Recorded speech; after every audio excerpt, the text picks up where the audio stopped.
Cotton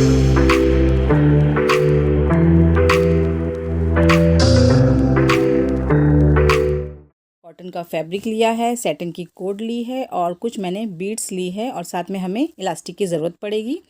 तो आज हम जो बनाने वाले हैं हिजाब कैप, उसमें हम ख़ास तौर पे ये सैटिन का कोड यूज़ कर रहे हैं। ये मैंने मंगवाया था द डिज़ाइन कार्ड से, बहुत ही ज़्यादा खूबसूरत, आप देख सकते हैं उसकी शाइनिंग। तो इस कोड को आप हर तरीके से यूज़ कर सकते हैं। तो आज मैं इस कोड से एक ब्रेड्स बनाऊँगी, जो कि आप हिजाब कैप पे यूज़ कर सकते हैं, अपने अबाया पे यूज़ कर सकते हैं। बहुत ही ज़्यादा यूज़फुल ये थ्रेड है। आप भी अगर ये मल्टी कलर सैटिन कोड मंगाना चाहते हैं तो आप मेरा कूपन कोड यूज़ कर सकते हैं HINA10, तो इस पर आपको 10% डिस्काउंट मिलेगा। तो चलिए अब हम वीडियो स्टार्ट करते हैं। तो इस कैप को बनाने के लिए सबसे पहले हमें हमारी कैप का मेजरमेंट लेना होगा। तो इसके लिए आपको इस तरह से आपके हेड की गोलाई लेनी होगी। तो यहाँ से यहाँ तक देखिए 21 इंच आता है। इसके बाद हमें सामने की तरफ से इस तरह हाफ राउंड मेजर करना है, क्योंकि हम सामने कैप में जो है क्रिस क्रॉस पट्टी लगाने वाले हैं, उसके लिए मैंने यहाँ पे मेजर किया है। उसके बाद में हम कैप की लंबाई नापेंगे। तो यहाँ से हम जो है आगे की तरफ उतना हिस्सा छोड़ देंगे जितना हम क्रिस क्रॉस पट्टी रखने वाले हैं। उसके बाद से हमें लेंथ लेनी है। तो मैं यहाँ पे 13 इंच ले रही हूँ। उसके बाद में हम इसके अंदर 3 इंच ऐड कर देंगे, तो यहाँ पे हमारा 16 हो जाएगा। उसका हाफ हम करेंगे 8 इंच। उसके हिसाब से हमें सर्कल बनाना है। तो चलिए सबसे पहले हम सर्कल कटिंग करेंगे। तो यहाँ पे मैंने जो कॉटन का फैब्रिक लिया है ये 1/2 मीटर है। इसे हम पहले डबल करेंगे, फिर दोबारा से फोल्ड करेंगे, यानी ये कपड़ा हमारा 4 फोल्ड में हो जाएगा। उसके बाद में 8 इंच पे हम मार्क कर देंगे। तो यहाँ पर भी हम 8 इंच पे मार्क करेंगे। तो इसे हम जो है टेप को इस तरह रख देंगे और इसे घुमाते जाएंगे, और घुमाते हुए हमें यहाँ पे सर्कल बनाना है। तो यहाँ से यहाँ तक देखिए हमने इसे ड्रॉ कर दिया है। अब हम इसकी कटिंग कर लेते हैं बिल्कुल इस तरह से। तो हमारा यहाँ पे देखिए सर्कल कट चुका है। यहाँ पे हम नॉच लगा लेते हैं, ताकि जब हम हमारे क्रिस क्रॉस की पट्टी इसमें अटैच करें तो आसानी हो जाए। तो यहाँ पे मैं आपको खोल के दिखा देती हूँ सर्कल। तो आप देख सकते हैं हमारा सर्कल देखिए इस तरह से कटा है। और जब हम इसे अटैच करेंगे तो ये पीछे वाला हिस्सा यहाँ पे हम प्लेट्स डालेंगे, और जिसका सामने वाला हिस्सा रहेगा वो ऐसे ही सीधा रहेगा बिल्कुल। अब ये जो कपड़ा बचा हुआ इसके अंदर से हम पट्टियाँ कट करेंगे, जो हम क्रिस क्रॉस बनाने वाले हैं सामने की तरफ से। तो इसे मैंने डबल फोल्ड करके रखा है। इसकी हम लेंथ ले लेते हैं 10 इंच, और यहाँ पे इसकी विड्थ रहेगी 3.5 इंच। आप अगर थोड़ी सी चौड़ी पट्टी बनाना चाहते हैं तो आप 4 इंच भी ले सकते हैं। तो यहाँ पे हमने निशान लगा दिया है। अब इसे हम सीधा कर लेंगे, और बिल्कुल इसी तरह से हम इसकी कटिंग भी कर लेंगे। तो यहाँ पे हमारी देखिए 2 पट्टियाँ कट चुकी हैं। इसे यहाँ से हम अलग कर लेते हैं, क्योंकि ये जॉइंट कपड़ा था यहाँ से। तो इन पट्टियों को देखिए आपको इस तरह से फोल्ड करके लगाना है। तो अभी हमारे पास सिर्फ 2 पट्टियाँ हैं, तो इसके ऊपर हम दोबारा रख देंगे, और सेम इसी साइज़ की हमें 2 पट्टियाँ और कट करनी है। तो हमने देखिए इसे इस पे रख दिया है, और बिल्कुल बराबर करते हुए हम इसकी कटिंग कर लेंगे। तो यहाँ पे चारों पट्टियाँ हमारी कट चुकी हैं। तो देखिए इसे इस तरह फोल्ड करना है। तो मैं आपको अरेंज करके बताती हूँ कि हम किस तरह से क्रिस क्रॉस बनाएंगे इसके अंदर। दूसरी पट्टी को हमें यहाँ पे रखना है, तो ये सामने वाला हिस्सा हो जाएगा। उसके बाद में तीसरी पट्टी हम लेंगे, जो हमने पहली पट्टी रखी थी उसके ऊपर रखेंगे। आप चाहें तो इस तरह रख के डायरेक्ट सिलाई भी लगा सकते हैं, लेकिन मैं आज आपको अलग तरीके से सिखाने वाली हूँ। और चौथी पट्टी हम इस तरह रखेंगे। उसके बाद में पीछे की तरफ ये जो पट्टी आएगी वो उसकी हम कटिंग कर लेते हैं। तो इस पट्टी को पहले हम साइड में कर लेते हैं, और ये जो बचा हुआ फैब्रिक है इसमें से हम पीछे की पट्टी निकालेंगे। तो यहाँ पे जो है हमें कपड़े को बिल्कुल सिंगल इस तरह से रखना है, और मैं यहाँ पे ये पट्टी थोड़ी सी लंबी रखूँगी, क्योंकि मैं इसके अंदर इलास्टिक डालने वाली हूँ। अगर आप इसके अंदर इलास्टिक नहीं डालना चाहते और आप स्ट्रेचेबल फैब्रिक यूज़ कर रहे हैं तो आप सिर्फ 10 इंच ही इसकी लेंथ लेंगे। लेकिन क्योंकि मैं यहाँ पे कॉटन का फैब्रिक यूज़ कर रही हूँ, इसलिए मैंने यहाँ पे एक्स्ट्रा लिया है। तो 14 इंच पे हमने यहाँ पे निशान लगा दिया है। इसके बाद में हम इसकी चौड़ाई ले लेंगे। तो चौड़ाई के लिए मैं यहाँ पे 5 इंच पे निशान लगाऊंगी। आप चाहें तो 1/2 इंच एक्स्ट्रा भी ले सकते हैं। तो यहाँ पे हम सीधा कर लेंगे। उसके बाद में हम इस पट्टी की कटिंग कर लेते हैं।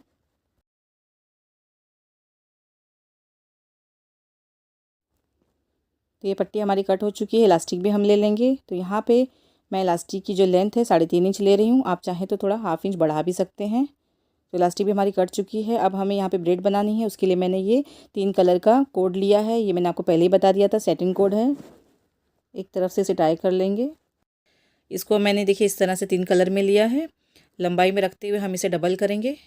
देखिए इस तरह से इसे मैंने डबल किया है, और फिर डबल करने के बाद में दोबारा से हम इसे इस तरह फोल्ड करेंगे। हमें क्योंकि थोड़ी सी मोटी ब्रेड बनानी है, इसलिए मैंने यहाँ पे इतना ज़्यादा थ्रेड को मोटा किया। उसके बाद में हम यहाँ पे एक नॉट बना लेंगे। आप चाहें तो यहाँ पे रबर भी लगा सकते हैं। तो इस तरह से देखिए हमने इसमें अंदर नॉट बना दी है। अब इसे हम सीधा कर लेते हैं, यानी जो सेम कलर के थ्रेड होंगे उसे हम एक तरफ कर देंगे। उसके बाद में हमें इसके अंदर ब्रेड बनाना है, यानी चोटियाँ आप जिस तरह बनाते हैं बिल्कुल उसी तरह से आप इसे बनाएंगे। तो अगर आप इसे कहीं अटका देंगे तो आसानी से बन जाएंगी। तो इसको बनाने के लिए मैंने यहाँ पे मशीन पे इसे लगा दिया है, और इस पे लगाने की वजह से ये बहुत जल्दी जल्दी हमारी जो ब्रेड है वो बन रही है। तो ब्रेड देखिए हमारी यहाँ पे रेडी हो चुकी है बन के। अब हमें जो है ये पट्टियाँ हमने कट करके रखी थी, यहाँ पे हमें सिलाई लगानी है, यानी जो खुला वाला हिस्सा इसका रहेगा यहाँ पे सारी तरफ हम सिलाई लगा देंगे। तो यहाँ पे देखिए एक पट्टी पे सिलाई लग चुकी है। इसी तरह से सारी पट्टियों पे हम सिलाई लगा के पहले ही रख देंगे। अब इन पट्टियों को हमें जॉइंट करना है, तो 2 पट्टियों को हम इस तरह क्रॉस में रखेंगे और यहाँ पे हमें सिलाई लगानी है। तो मैं यहाँ आपको निशान लगा के बता देती हूँ। तो यहाँ से यहाँ तक हमें सिलाई लगानी है। तो यहाँ पे देखिए हमने इसके ऊपर सिलाई लगा दी है। अब दूसरी पट्टी हम इसके ऊपर रखेंगे, यानी बराबर पे जो सिलाई वाला निशान था उसी के ऊपर रख के हमें डबल सिलाई करनी है। उसके बाद में हम इसे यहाँ से टर्न करेंगे और इस पट्टी को हम इसके ऊपर रखेंगे और यहाँ पर भी सिलाई लगा के इसे दोबारा से टर्न करेंगे। तो इस तरह से जो है क्रिस क्रॉस बनाना बहुत ही ज़्यादा आसान हो जाता है। तो हमने देखिए एक तरफ की पट्टी जॉइंट कर दी है, दूसरी तरफ की भी पट्टी हम इसी तरह से जॉइंट करेंगे। तो मैंने यहाँ पे 4 पट्टियाँ ली हैं, आप चाहें तो 6 पट्टियाँ भी ले सकते हैं, जितनी चौड़ी आप चाहें क्रिस क्रॉस इसमें बना सकते हैं। तो इसे हम बिल्कुल उसी तरह से जॉइंट करेंगे।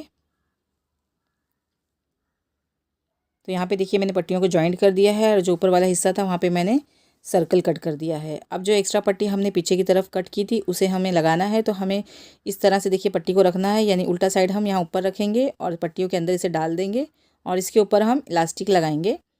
और इलास्टिक लगाने के बाद में इसे मैंने पिन लगा दिया है। फिर यहाँ से हमें सिलाई लगानी है। सेम इसी तरह हम दूसरी तरफ भी करेंगे। पट्टी को अंदर की तरफ रखेंगे जो हमने क्रिस क्रॉस बनाया था, और जो हमने पीछे वाली पट्टी कट की थी उसके ऊपर से रखने के बाद में यहाँ पे हम इलास्टिक को अटैच करेंगे। तो इस तरह से हमारी जो इलास्टिक है वो अंदर की तरफ चली जाएगी, क्योंकि हम लगाने के बाद में इसे टर्न करेंगे। तो एक तरफ मैंने यहाँ पे सिलाई लगा दी है, इसे मैं आपको टर्न करके दिखाती हूँ। तो देखिए इस तरह से बहुत ही फिनिशिंग के साथ आपकी पट्टी जॉइंट होगी और इलास्टिक भी अंदर की तरफ ही रहेगा। दूसरी तरफ भी हम यहाँ पे इसे जॉइंट कर देते हैं।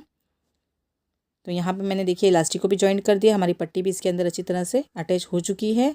अब इसके बाद में जो हमारी खुली वाली पट्टी है, यानी पीछे की तरफ की सीधी पट्टी जहाँ से इलास्टिक दिखाई दे रही है, उसे हमें अंदर करते हुए बिल्कुल किनारी पर से हम सिलाई लगा के उसे बंद कर देंगे, ताकि जब हम हमारा सर्कल इसके अंदर अटैच करें तो आसानी से लग जाए।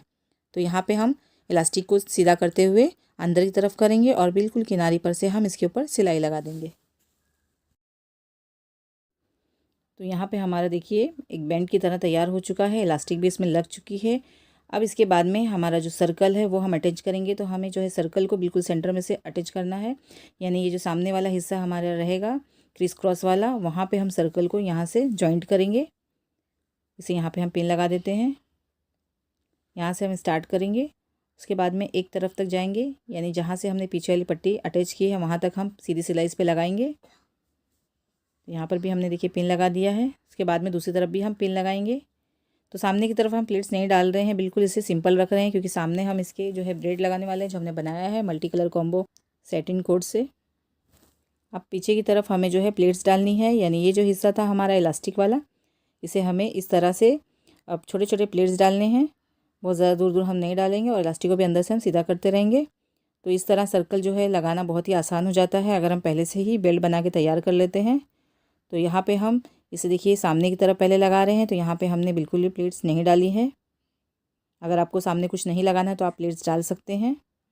उसके बाद में हमारा जो पीछे वाला हिस्सा रहेगा यहाँ पे हम प्लेट्स डालेंगे। तो यहाँ पे हम इसे घुमाते भी जाएंगे, इलास्टिक को हमें थोड़ा सा खींचना भी है और साथ ही साथ में हम इसके अंदर प्लेट्स भी डालते जाएंगे। तो बहुत ही आसानी से देखिए कैप बन जाती है।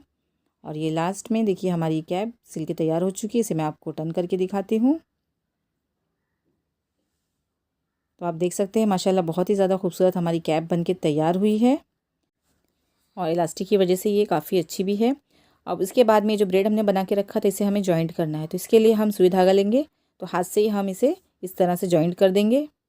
आप चाहें तो सिंगल सिंगल भी करके इसे लगा सकते हैं, लेकिन इसे मुझे थोड़ा सा चौड़ा लगाना है, इसलिए मैं इसे जॉइंट कर रही हूँ।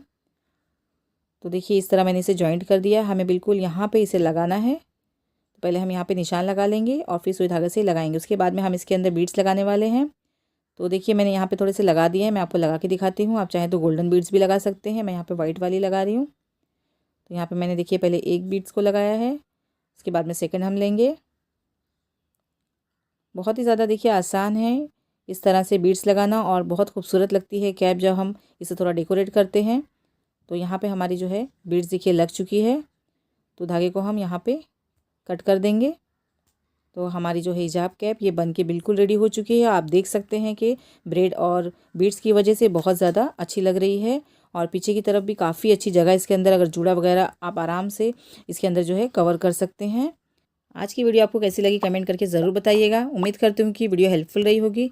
वीडियो पसंद आए तो लाइक करिए, शेयर करिए और कमेंट करना बिल्कुल ना भूलिए और चैनल को ज़रूर सब्सक्राइब करिए। तो मिलते हैं अगली वीडियो में, जब तक के लिए टेक केयर, अल्लाह हाफिज़।